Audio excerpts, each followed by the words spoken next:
Quelqu'un qui est orienté vitesse, il doit être très fort en salle de force, il doit être très fort dans les sauts, il doit être très fort en vitesse et il doit aussi être capable de répéter, d'être très efficace dans la vitesse de course.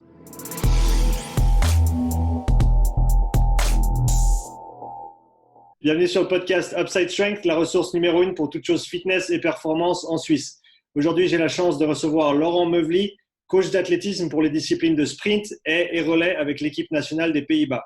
Laurent coach l'athlétisme depuis 28 ans, dont 9 de ces années occupant la fonction d'entraîneur-chef sprint, haies et relais pour la Fédération suisse d'athlétisme. Il a coaché des athlètes jusqu'au championnat d'Europe, championnat du monde et jusqu'aux Jeux olympiques. Il est également actif dans les domaines de l'éducation des coachs et du management sportif. Laurent, merci d'avoir accepté mon invitation. Avec plaisir, merci. Alors, pour ceux qui ne te connaissent pas encore, est-ce que tu pourrais nous faire un petit tour de ton parcours professionnel et de ta fonction aujourd'hui? Oui, j'ai pratiquement toujours travaillé dans le sport. En fait, j'ai commencé à entraîner très jeune, à l'âge de 18 ans. J'ai fait des études en littérature française et en histoire contemporaine, donc pas grand-chose à voir avec le sport, mais bien sûr aussi tout un cursus dans l'entraînement jusqu'à l'entraînement du sport de performance et également dans le management sportif. J'ai travaillé dans les deux domaines, l'entraînement et le management du sport, je dirais, durant les 20 dernières années. D'abord et principalement en Suisse et à l'international.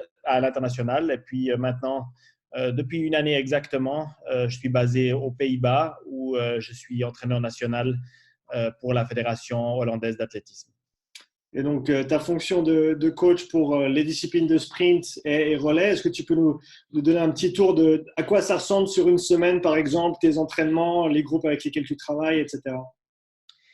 En période de confinement ou avant le coronavirus? Allons-y, avant le corona, et après, tu peux nous faire un petit tour aussi de ce qui se passe ces jours-ci et comment vous adaptez les entraînements. Ouais. Ouais.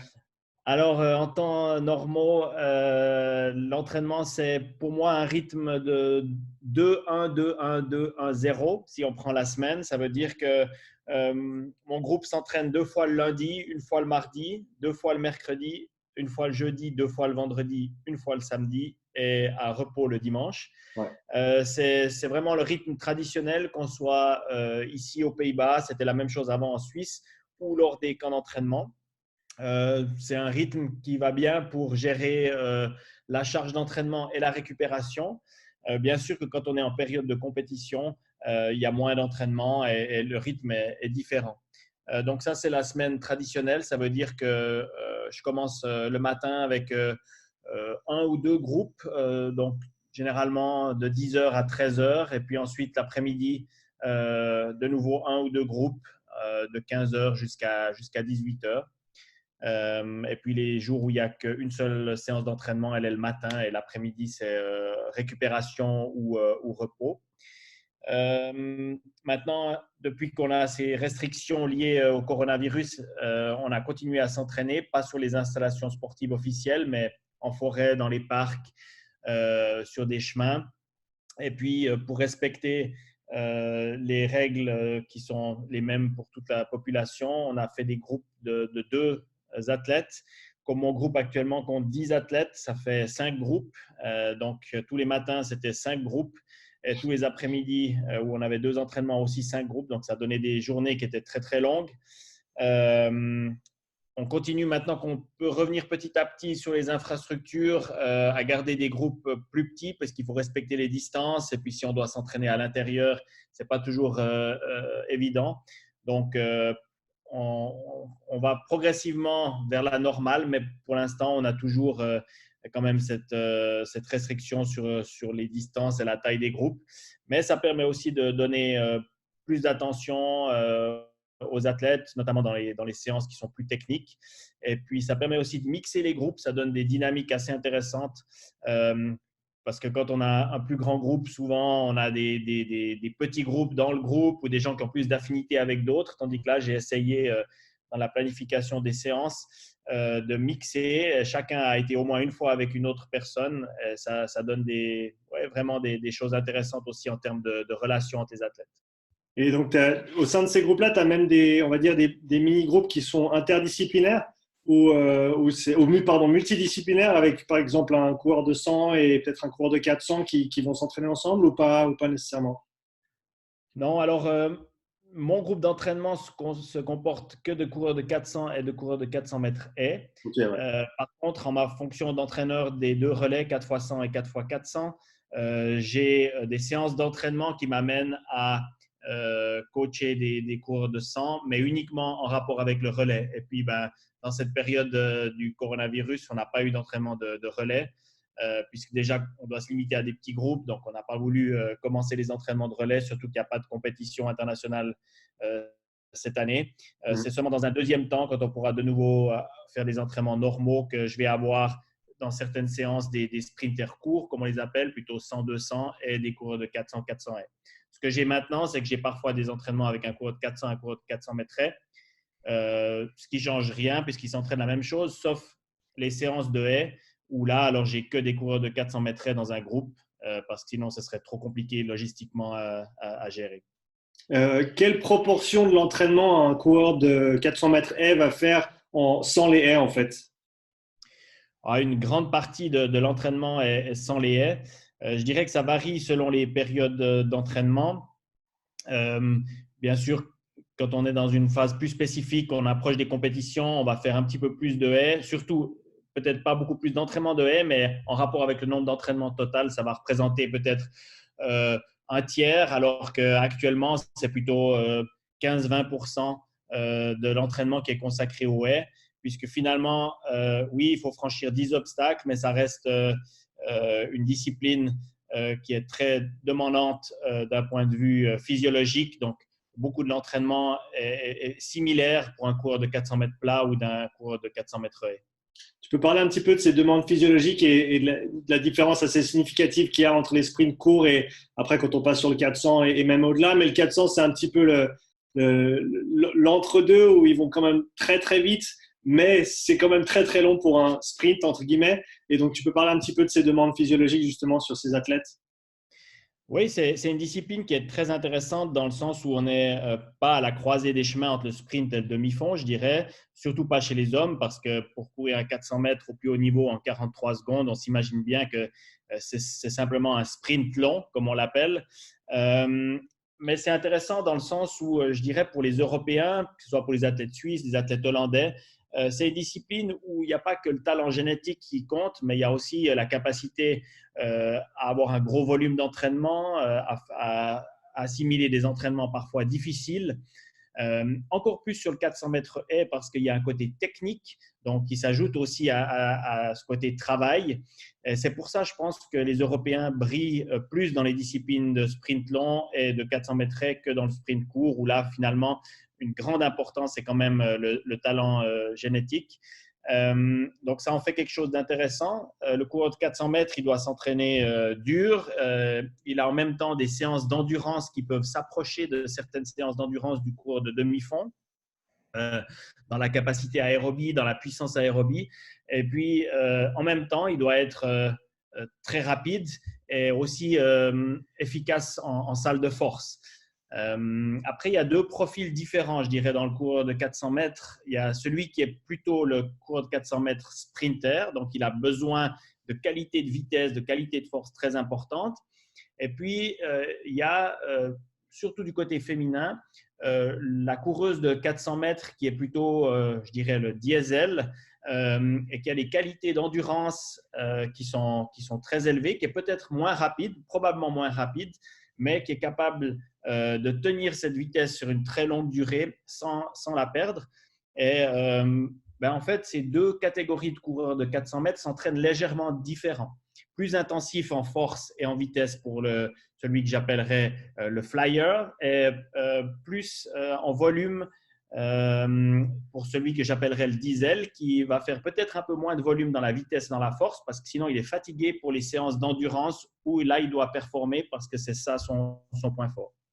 Ouais, c'est intéressant qu'on voit même à haut niveau, il y a des profils assez distincts quand même si enfin, ils sont tous assez proches les uns les autres du fait de leur niveau, mais il y a des profils et tu dois modifier leurs entraînements en fonction de ça. Pour revenir un petit peu à la structure de la semaine par rapport les jours avec les 2 entraînements, les jours avec l'entraînement simple, est-ce que tu peux aller un petit peu plus en détail sur peut-être le contenu de ces séances ou le focus de ces jours-là? Est-ce que tu as des jours de haute intensité, jours de basse intensité, etc.? Alors, encore une fois, ça dépend. Je pense que suivant son profil, un coureur de 400 plutôt axé vitesse et un plutôt axé endurance vont avoir un ressenti différent de ce qui est une journée de haute intensité. Par exemple, la journée du lundi, c'est vitesse maximale, travail d'accélération, vitesse maximale le matin et séance de force l'après-midi.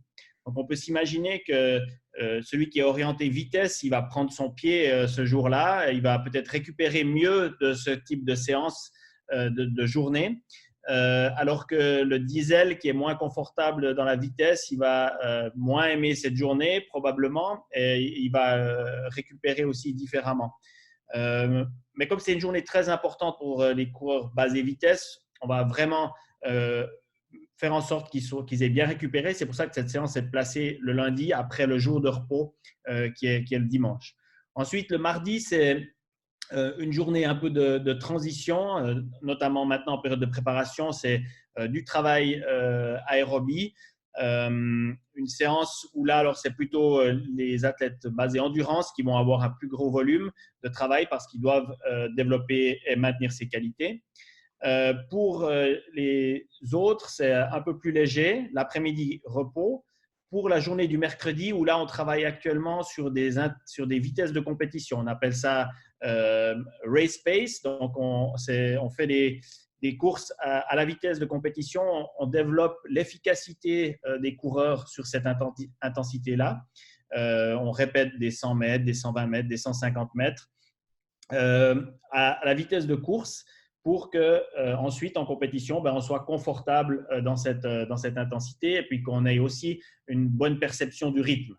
Ça, c'est pour le mercredi matin. Mercredi après-midi, on fait de la force spécifique. Donc, lundi et vendredi après-midi, c'est force vraiment en salle de force, force maximale ou travail de puissance, d'explosivité. Et le mercredi, c'est plutôt des circuits avec un grand nombre de répétitions axés plutôt sur les groupes musculaires qu'on développe en sprint. C'est aussi un travail de co-contraction. Donc, c'est des choses qu'on a des fois pas le temps de faire dans les séances de force normales. Et puis, ça va gentiment vers beaucoup de sauts aussi, plus tard dans la préparation. Et puis, des courses avec résistance. Donc, soit ce qu'on appelle une luge, un chariot chargé avec des poids, soit on a la chance ici de travailler avec le 1080. Donc, on travaille des courses de résistance de cette manière-là. On arrive au jeudi matin qui est une grosse séance d'endurance pour tout le monde. Développement de la puissance aérobie, donc séance 10 fois 300 avec 45 secondes de pause ou des choses comme ça. Pas très vite, mais peu de pause. L'après-midi, repos et soins. Et puis, on a le vendredi où là, les coureurs de haies ont une grosse séance technique le matin sur les haies avec quelques courses de résistance derrière ou maintenant dans la phase, je dirais, la deuxième phase de préparation, on commence à faire des départs aussi sur les haies le vendredi matin. Les coureurs de 400 mètres font des départs à plat et des courses avec résistance, avec le 1080. L'après-midi, force maximale. Et le samedi matin, c'est la grosse séance lactique actuellement. Dans les premières semaines de préparation, c'était une journée consacrée au sprint en côte, des montées. Et puis maintenant, après 8 semaines, on est à faire de la capacité lactique. Donc, typiquement, samedi passé, c'était 3 à 4 fois 300-200 avec 3 minutes de pause et 10 minutes entre les blocs, suivant que c'était des athlètes orientés vitesse ou endurance. Ok, très bien. Dimanche, journée de repos. C'est le seul jour où il n'y a aucun entraînement.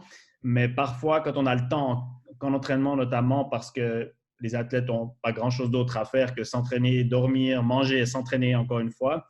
Le dimanche, on fait une toute petite séance pour pas que le corps s'endorme trop, une sorte de récupération active pour que finalement, le lundi, les athlètes soient prêts à attaquer une nouvelle semaine.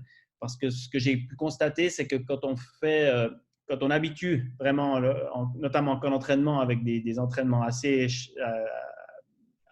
lourds, une journée où on ne fait rien, tout à coup, le corps ne comprend pas vraiment et le lundi, on a de la difficulté à se remettre dans le rythme.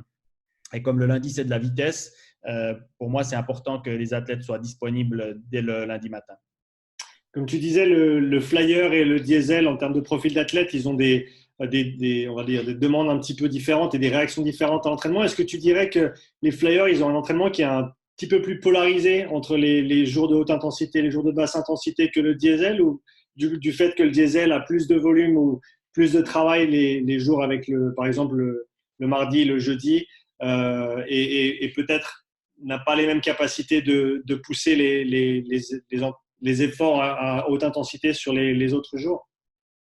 Alors, la perception de la fatigue est un petit peu différente pour celui qui est le diesel, qui est orienté plutôt endurance. Le système nerveux, après une journée de vitesse et de force maximale comme le lundi, va être quand même assez fatigué. Donc là, ils ne font pas un grand volume. On travaille sur la qualité avec eux.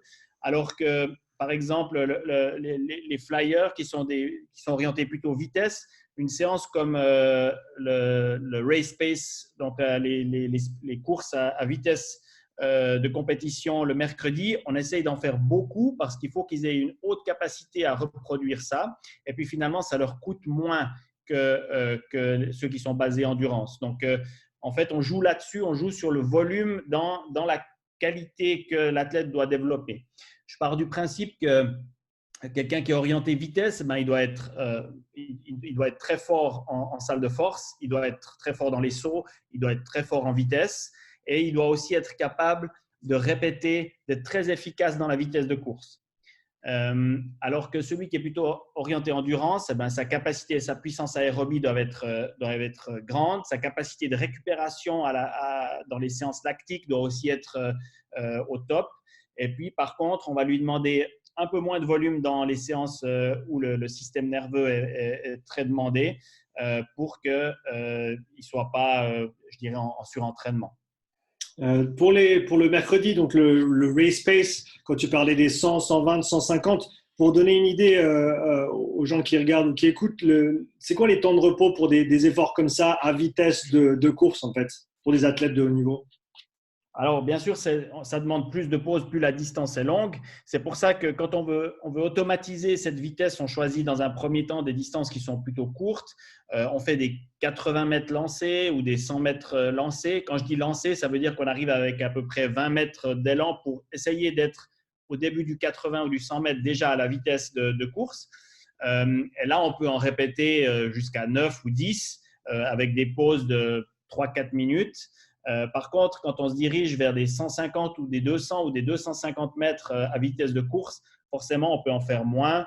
Là, on va faire ce mercredi 5 fois 150 avec 6 minutes de pause. Si on fait peut-être 3 fois 200, on aura besoin de 10 minutes de pause. Mais ça peut aussi arriver qu'on fait une séance de bloc. Et puis, en fin d'entraînement, je décide de faire un 350 à vitesse de course. Alors là, il n'y a qu'une seule course parce que forcément, pour atteindre cette qualité-là, il faudrait peut-être 30 ou 45 minutes de récupération, voire même plus, pour arriver à répéter 2 fois à 350 mètres à cette intensité. Donc, quand l'objectif est de répéter, on fait des plus petites distances avec des pauses courtes, mais après, quand on se dirige vers la compétition, on a des distances qui sont plus longues parce qu'on a réussi à stabiliser, par exemple, cette vitesse sur 100 mètres, donc on doit la stabiliser sur 150, puis sur 250, etc. Donc, c'est un peu ça l'évolution de ce type de séance. Et donc, ça peut paraître très long, enfin, en termes, si on ne connaît pas l'athlétisme et les demandes des sprints de haute intensité, 6 minutes, 10 minutes de repos, les athlètes, ils font quoi pendant ce temps-là?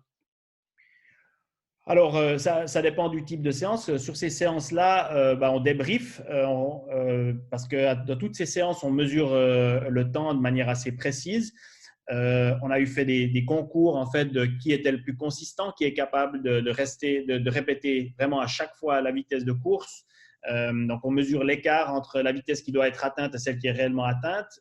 Ou alors, si on est vraiment capable de répéter la vitesse de course, on mesure les écarts entre les différentes courses. Donc, on débriefe sur ça. On débriefe aussi sur l'efficacité de course pendant les pauses. Ça veut dire que peut-être que l'athlète, il arrive à faire son 150 à la vitesse qu'on lui demande, mais il est très crispé et puis on sait qu'il sera incapable de maintenir ça plus longtemps dans la course.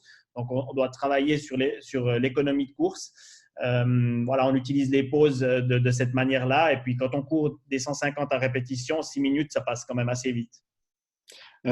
Pour revenir au modèle d'athlète, le flyer et le diesel, est-ce que tu dirais que le flyer, du coup, il est un petit peu plus élastique dans son effort, un petit peu plus réactif, et donc peut-être dans son entraînement, il tendra plus à faire, par exemple, plus de travail de pliométrie qu'un athlète qui est plutôt diesel et du coup qui n'a pas cette même réactivité au niveau des appuis, au niveau des efforts. Alors, dans le travail qu'on demande, effectivement, on demande à un flyer d'être très efficace dans les sauts, notamment, parce que les qualités pliométriques sont importantes pour un sprinter. Et par contre, dans ce qui se passe réellement, dans ce qu'on pourrait mesurer, c'est ce qu'on a commencé à faire.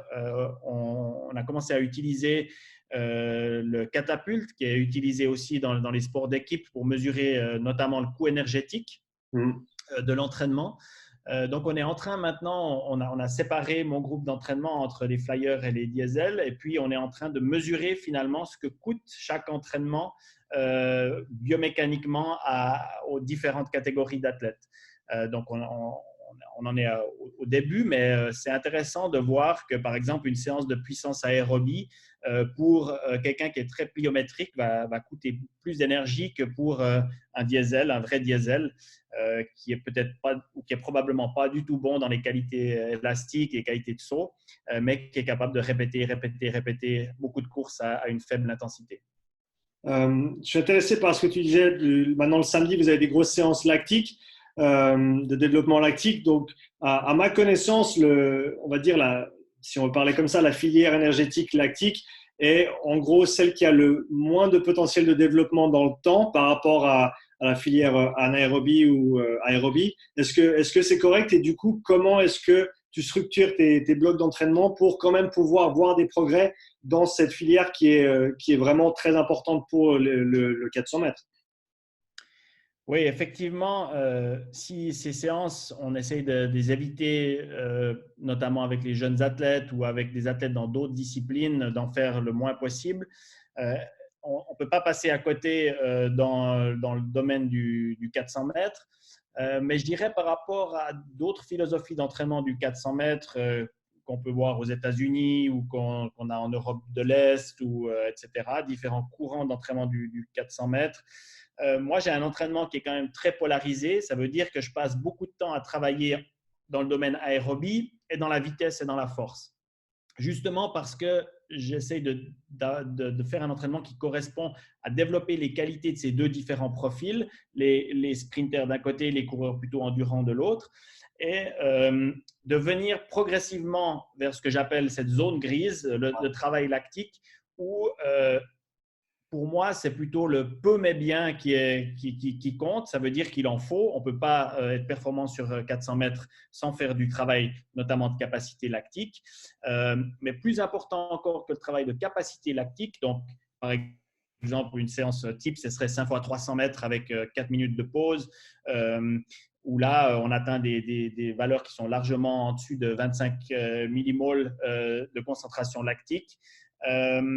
Pour ceux qui ne connaissent pas, ça veut dire que ça pique beaucoup. Oui, ça pique énormément.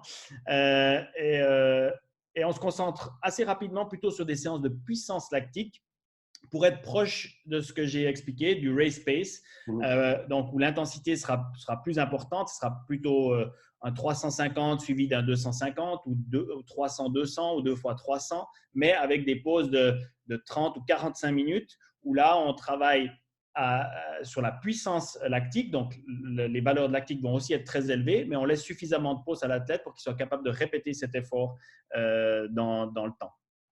Et donc, en général, quand tu travailles en puissance, c'est des efforts qui sont plus intenses avec plus de temps de repos derrière, alors que quand tu travailles en capacité, tu as des efforts un petit peu moins intenses et en général avec moins de repos pour que la fatigue s'accumule, c'est juste? Oui, alors quand on fait de la capacité lactique, les 300 mètres avec des pauses de 4-5 minutes, après, ça dépend de chaque athlète, bien sûr, mais entre 3 et 6 minutes son pic de lactate sanguin est le plus haut et on lui demande de repartir pour un effort de 300 mètres. Donc, c'est pour ça qu'on travaille vraiment sur la capacité à enchaîner des efforts avec des taux de lactique qui sont très élevés. L'athlète va petit à petit perdre un peu sa coordination, son efficacité de course, etc. C'est pour ça qu'on limite dans le temps le nombre de séances, déjà dans la période, mais aussi dans une semaine, le nombre de séances qu'on va faire en capacité lactique. Quand on fait de la puissance lactique, on s'imagine qu'après 30 minutes après un 300 mètres, la concentration de lactate sanguin a déjà bien baissé. Donc, l'athlète est capable de repartir avec une bonne coordination et puis de répéter un effort de haut niveau. Et c'est ça, finalement, dans un 400 mètres, il n'y a qu'une seule course. On ne demande pas d'en répéter 2 ou 3. Donc, on doit être capable de générer du lactate et de courir avec parce que on pourrait croire que le lactate, c'est négatif, mais en fait, c'est positif puisqu'il aide dans le processus énergétique pour être performant sur 400 mètres. Donc, tu disais que ces séances focalisées sur le développement lactique, tu ne les fais pas nécessairement avec les jeunes. Tu peux expliquer pourquoi? Je pense qu'avec les jeunes, il faut vraiment être très polarisé dans l'entraînement et puis faire beaucoup de travail lactique, c'est un peu comme quand on dit dans les sports collectifs que ce qui compte, c'est la victoire du week-end. Avec un jeune, ce qui compte, c'est qu'il soit performant à l'âge adulte, enfin, quand on commence à être performant suivant la discipline. Il faut vraiment absolument développer des qualités techniques d'une part, des qualités de vitesse, mais aussi des qualités d'endurance. Et puis, je pense que le travail doit être concentré là-dessus. J'ai eu trop d'athlètes qui sont arrivés chez moi à 22, 23 ans et puis c'était des pives en endurance, ils n'arrivaient pas à faire 2 tours de terrain. Ou au contraire, ils n'avaient aucune qualité technique, ils ne pouvaient pas sprinter. Mais par contre, ça faisait 10 ans qu'ils enchaînaient des séances dures de 300 mètres, de 200 mètres.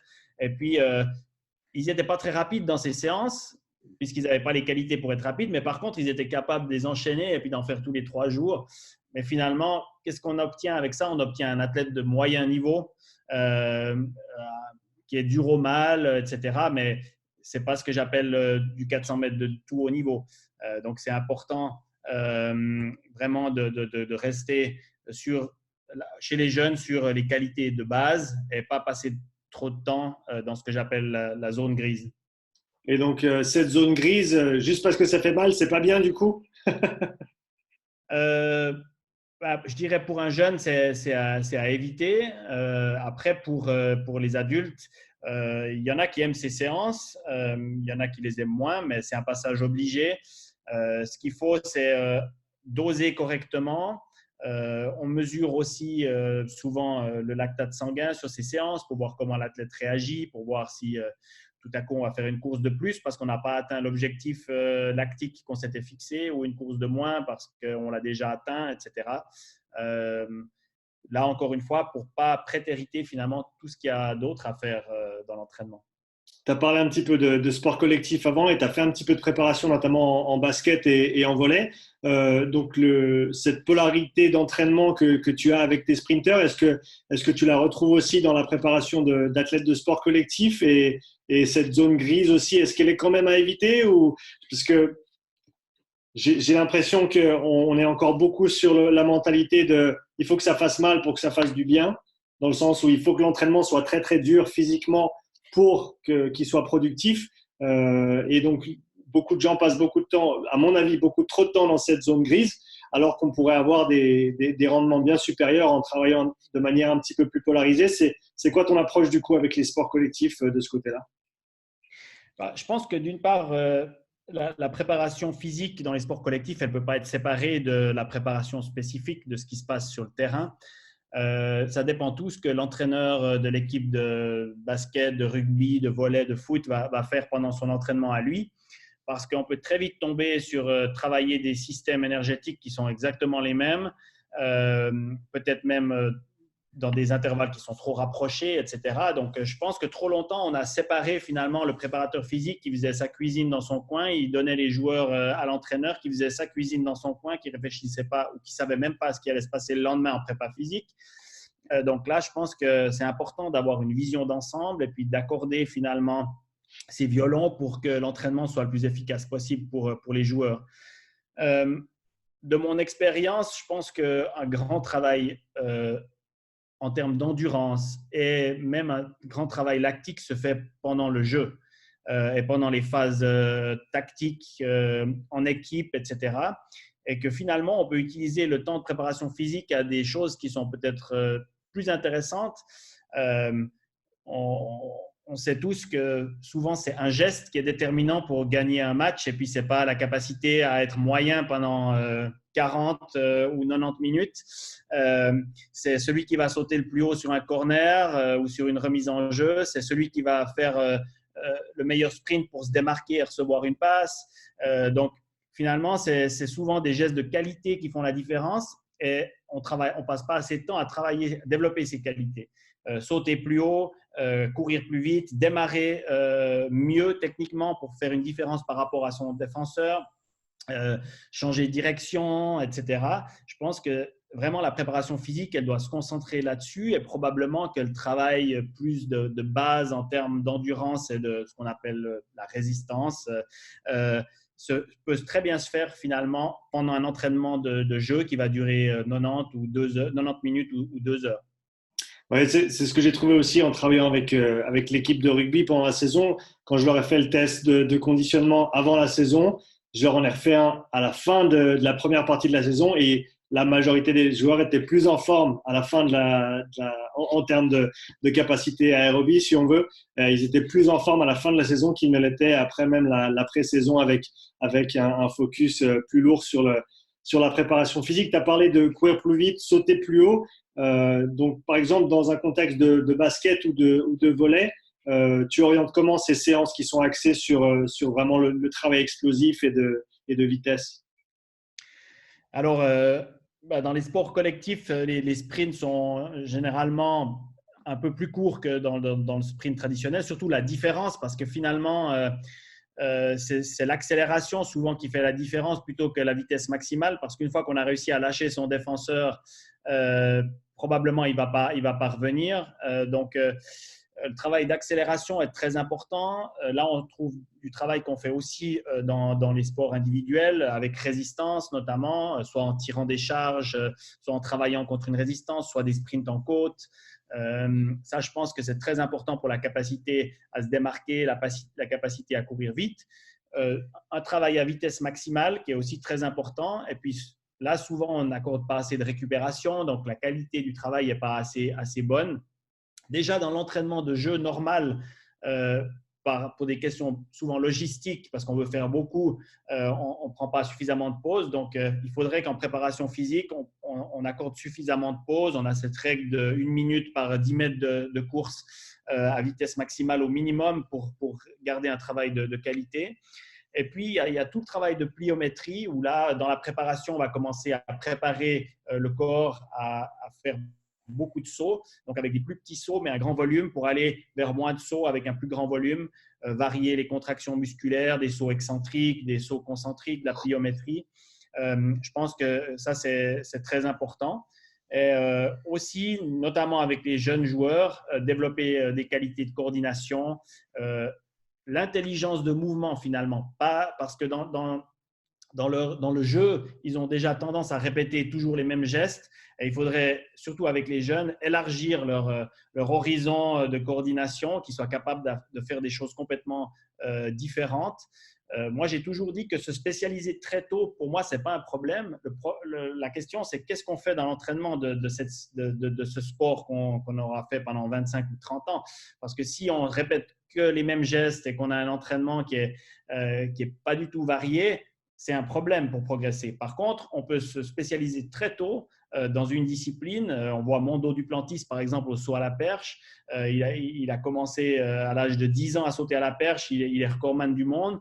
Il n'est pas du tout lassé parce que son entraînement, il a fait des haies, il a fait des sauts, il a lancé pendant son entraînement. Ce n'était pas ses disciplines, mais c'était finalement la variété dans son entraînement, les qualités de coordination qu'il a développées qui lui ont permis de toujours progresser. Pour en venir un petit peu à l'athlétisme suisse dans lequel tu as évolué pendant près de 10 ans, Est-ce que tu peux nous parler un petit peu de la structure et est-ce qu'il y a certains événements qui sont favorisés par rapport notamment au profil d'athlète qu'on retrouve en Suisse ou est-ce que c'est une approche assez générale au niveau des disciplines qu'on vise? Oui, alors l'athlétisme suisse, il ressemble à la Suisse. Ça veut dire qu'il y a beaucoup de compromis qui sont faits, notamment sur où les athlètes s'entraînent. Il y a des stades à travers tout le pays, notamment extérieurs. Donc, chacun s'entraîne près de chez lui. Il n'y a pas de centralisation des forces, que ce soit en termes d'athlètes ou en termes de staff. Et puis, c'est la même chose dans le focus qu'on a sur les disciplines. Il y a eu des discussions qui ont eu lieu de dire est-ce qu'on favorise plutôt certaines disciplines ou certains groupes de disciplines parce qu'on a plus de succès que dans d'autres ou au contraire, est-ce qu'on doit développer toutes les disciplines? Je dirais, on n'a pas vraiment fait de choix.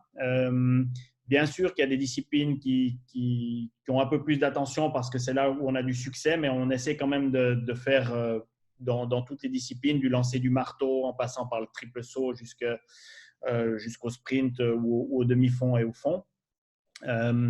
Mais aussi de par la caractéristique finalement de la population suisse, on a effectivement plus de succès dans l'une ou l'autre discipline.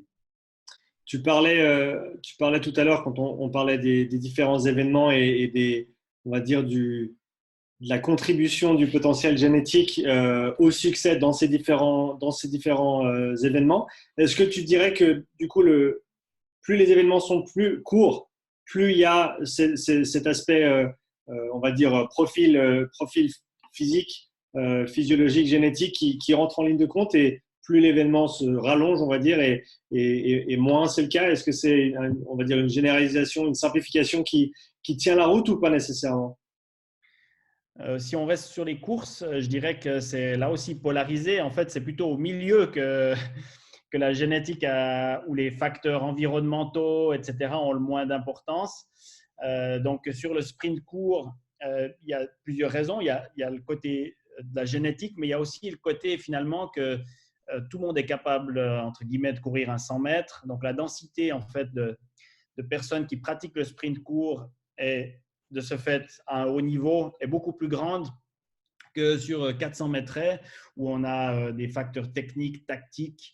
Il faut un entraîneur qui a des connaissances de comment développer quelqu'un dans cette discipline, etc., qui sont différentes du marathon où il faut aligner des kilomètres et puis c'est d'autres qualités qui sont demandées. Donc, c'est assez difficile, bien sûr, sans avoir beaucoup de fibres rapides, d'avoir des qualités génétiques, de faire du sprint court. Mais aussi, si on regarde le 10 000 mètres ou le marathon, là, on voit par la force des choses qu'il y a beaucoup de coureurs africains, des hauts plateaux, qui sont performants dans ces disciplines-là parce que ils vivent et ils s'entraînent dans des conditions qui sont différentes de la majorité des athlètes européens. Et c'est plutôt sur 400, sur 400 S, sur 800, peut-être sur 1500, où là, finalement, on retrouve une plus grande place sur la science de l'entraînement, sur la capacité de gérer les charges, la récupération, la tactique, la technique, parce que finalement, le côté génétique ou facteurs environnementaux ou les deux jouent à moins d'importance. Sur tes coureurs de 400 mètres, on va dire entre les deux profils, un volume de courses par semaine, ça ressemble à quoi pour l'un et l'autre? Parce que je pense que, comme tu as dit, le diesel va faire certainement plus de volume en travail aérobie. Donc, ça ressemble à quoi le volume d'entraînement par semaine? Bon, pour un sprinter, ça va paraître beaucoup, mais en période de préparation, quand on a un fort accent sur les qualités aérobie, on peut être à 40 km par semaine, en comptant qu'il y aura peut-être 4 séances aérobie, donc ça fait 8 à 10 km par séance avec des intervalles en comptant l'échauffement, la récupération. Donc, si vous dites ça à un sprinter de 100 ou 200 mètres, il va vous regarder de travers. C'est pendant une phase de préparation. Je dirais la différence entre un coureur de 400 plutôt orienté vitesse et un plutôt orienté endurance. elle va se situer au niveau d'une peut-être 20% de moins pour celui qui est orienté plutôt vitesse. Est-ce qu'on peut parler un petit peu du rôle des départs? Donc, dans le 400 mètres, on est dans les blocs, c'est juste? Contrairement au, si je ne me trompe pas, le 800 où on est debout, c'est ça? Oui. Donc, on parlait avant de la différence entre les sprinters, notamment des sprints courts ou courts longs comme le 400, qui partent des blocs, et les athlètes de sport collectif qui vont très très rarement commencer de 3 points ou même 4 points parce qu'ils sont debout déjà et soit ils partent lancés, soit c'est un départ qui est un petit peu du sol, mais pas nécessairement dans ses positions fixes. Donc, comment est-ce que tu différencies ce travail d'accélération justement avec les athlètes de sport collectif en tenant en compte qu'ils vont faire très peu de départs arrêtés en fait? Alors, dans la phase de préparation, pas tellement parce que le travail dans les blocs, ça demande quand même pas mal de temps. On essaye de faire un travail de qualité, donc on fait pas mal de pauses entre les différents départs. Donc, ça ne se prête pas tellement à la phase de préparation où on veut plutôt répéter, corriger des choses, où là, on va plutôt partir debout ou dans différentes positions sans les blocs. Donc, comme on le ferait avec des sports collectifs. Donc, dans cette première phase, je dirais qu'il n'y a pas beaucoup de différence. C'est plutôt dans une deuxième phase où on va être plus spécifique et on va commencer à faire des départs depuis les blocs. Là, c'est clair que dans les sports co, on n'a pas cet aspect technique, donc ce n'est pas intéressant de le faire. Mais dans la première partie, je pense que l'entraînement est exactement le même. Des accélérations avec résistance, du travail de contraste. Je fais beaucoup de travail de contraste. D'abord, une accélération avec résistance pour développer une bonne position, une bonne intention de travail dans l'accélération, et tout de suite enchaîner avec une accélération sans résistance où on doit essayer de reproduire cette position et ces intentions qu'on vient de faire. Et ça, je pense que c'est tout à fait reproductible en sport collectif. Tu pourrais donner une idée de l'avantage en fait qu'amène un bloc en termes de départ par rapport à un départ debout? Je pense que si on parle du 400 mètres, notamment féminin, où la puissance est moindre que chez les hommes, où la vitesse de course est aussi moins élevée, ça n'a aucune importance. Si on veut être un peu extrême, c'est simplement parce que le règlement dit que jusqu'à 400 mètres, on part 400 mètres, on part en starting block, et depuis le 800, on part debout.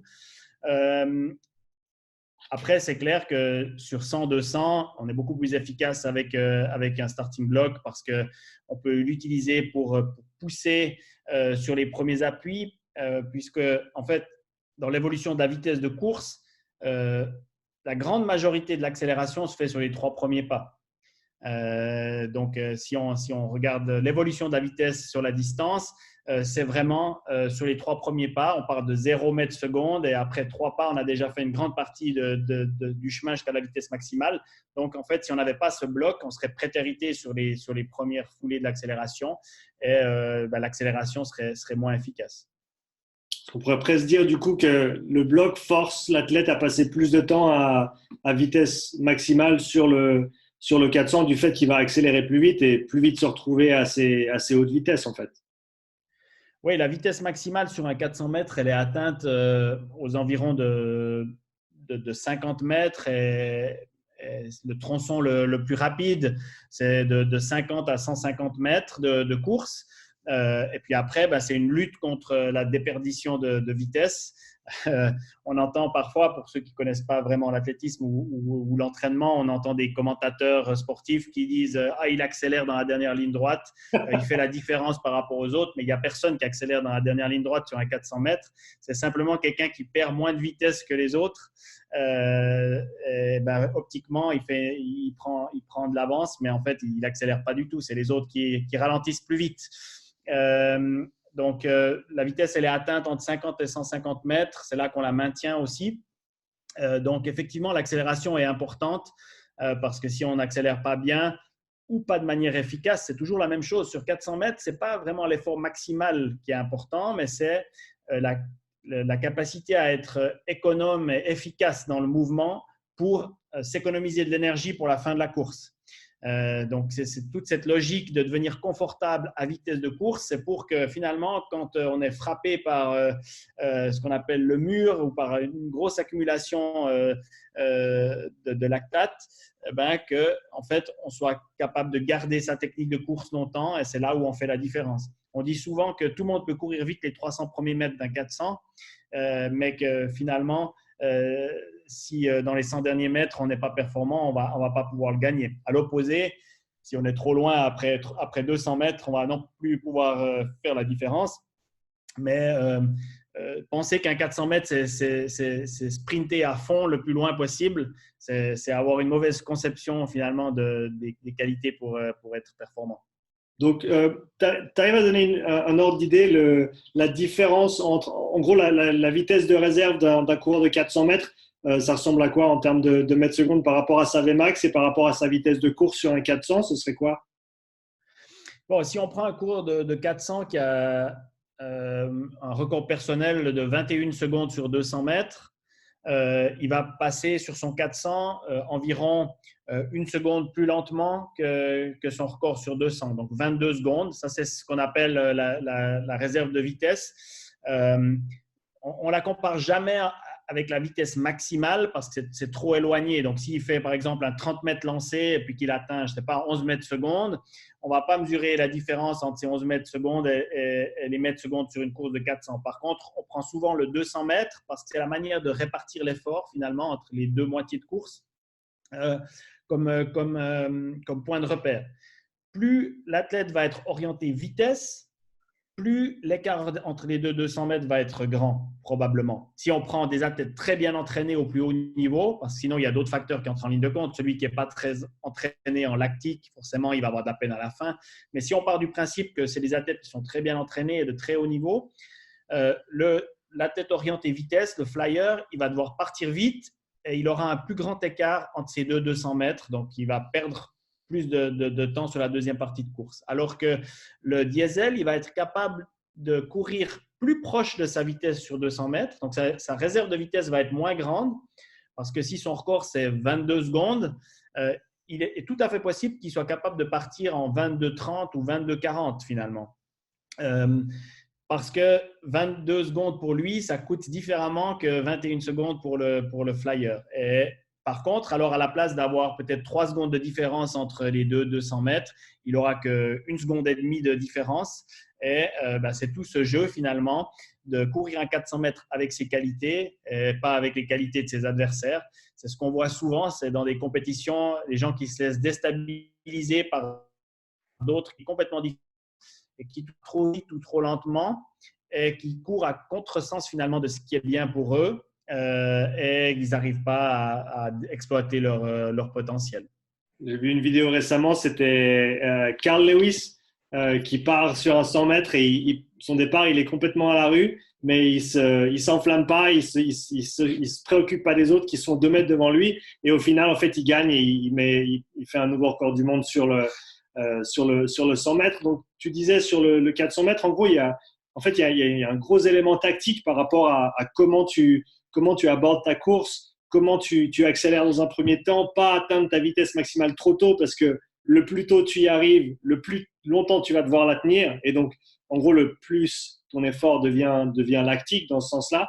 Donc, comment tu apprends à tes athlètes on va dire, à temporiser sur cette accélération et à trouver le juste milieu entre tous ces éléments sur une course de 400? Souvent, on pense que c'est un avantage sur 400 mètres. Les coureurs partent décalés. Donc, d'être par exemple au couloir 3 et d'avoir son principal adversaire devant soi, au 4 ou au 5, pour pouvoir finalement le voir et puis adapter sa course en fonction de ça. Finalement, c'est complètement faux parce que si l'athlète qui est au couloir 3, il a des qualités complètement différentes de celui qui est au couloir 5, il doit avoir 2 manières différentes de courir. Donc, ce qu'on essaye de travailler, c'est de rester focalisé sur soi et puis sur ses qualités et sur la manière que théoriquement on devrait courir pour être le plus performant possible. Et c'est uniquement dans la deuxième partie de la course où finalement, peut-être là, il y a un jeu qui se fait mental en se disant j'ai développé ma manière de courir, mais je n'ai pas réussi à faire la différence. Ou au contraire, je suis devant, est-ce qu'il va revenir, etc. C'est plutôt sur cette deuxième partie de course. Mais la première partie de la course, c'est être capable de reproduire ce pourquoi et comment on s'est entraîné finalement. Et pas se laisser déstabiliser par le contexte, par les adversaires.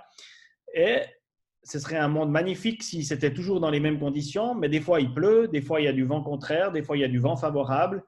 Et finalement, il faut aussi savoir adapter un peu sa manière de courir à ces conditions-là. Si on a l'habitude de partir en 21 secondes sur les 200 premiers mètres et puis qu'on se retrouve avec 3 mètres de vent contraire sur les 200 premiers mètres, si on essaye de faire 21 secondes, on va avoir un problème parce que ces 21 secondes qui, en général, nous coûtent un effort X, ça va nous coûter beaucoup plus d'énergie. Ouais. Je me rappelle des championnats du monde à Londres avec Félix et Miller qui ont couru. Finalement, elles pensaient qu'elles étaient les deux uniques adversaires dans cette course et puis elles ont couru complètement différemment qu'elles en avaient l'habitude, dans des conditions difficiles, il faisait froid, etc. Donc, elles ont voulu démarrer très vite, mais ça leur a coûté beaucoup d'énergie parce que les conditions étaient difficiles. Et quelqu'un qui est parti plus défensivement les a dépassés finalement sur la fin. Donc, c'est là qu'on voit qu'il y a la théorie, mais après, il faut encore savoir s'adapter aux conditions du jour J. Dernière petite question pour toi, Laurent. Donc, sur un 400, la différence entre la vitesse max dans le 400 qu'un athlète va atteindre et ensuite la vitesse à laquelle il passe la ligne d'arrivée, tu arrives à donner un ordre d'idée pour vraiment représenter cette idée qu'il n'y a personne qui accélère à la fin, qu'il décélère juste moins vite que les autres en fait. Un athlète qui fait 45 secondes aux 400 mètres, donc c'est le plus haut niveau européen, c'est demi-finale des mondes. Il va courir les 100 premiers mètres aux environs de 11 secondes 20. Il va courir les 100 derniers mètres en 12 secondes 50. Donc, il court une seconde 20 moins vite dans les 100 derniers mètres. Alors, les 100 derniers mètres sont lancés alors que les 100 premiers sont arrêtés. Mais si on prend la portion la plus rapide de 100 mètres, si on divise par 4 portions de 100 mètres, la plus rapide, c'est celle entre 100 et 200 parce que c'est un 100 mètres lancé. Il va être probablement aux alentours de 10-20, 10-30, alors que le dernier 100 mètres est aux alentours de 12-30, 12-40. Donc, 2 secondes de différence finalement entre ces deux portions de course. Le premier 400 est couru aux alentours de 21 secondes 50 et le deuxième va être aux alentours de 23 secondes 50. Donc, c'est 2 secondes de différence entre la première partie et la deuxième partie de course. Laurent, merci beaucoup pour ton expertise et ton temps aujourd'hui. Si les gens veulent te suivre sur les réseaux et suivre un petit peu ton aventure avec l'équipe des Pays-Bas, où est-ce qu'on peut te trouver? Sur Instagram, sur Facebook, sur Twitter, toujours @LaurentMeuvely, sans point. Et puis, quelque part sur ces réseaux ou sur Google, on trouve aussi mes adresses e-mail, même mon numéro de téléphone probablement, si c'est la manière qu'on choisit de me contacter. Super, merci aujourd'hui Laurent. Il n'y a pas de quoi, avec plaisir.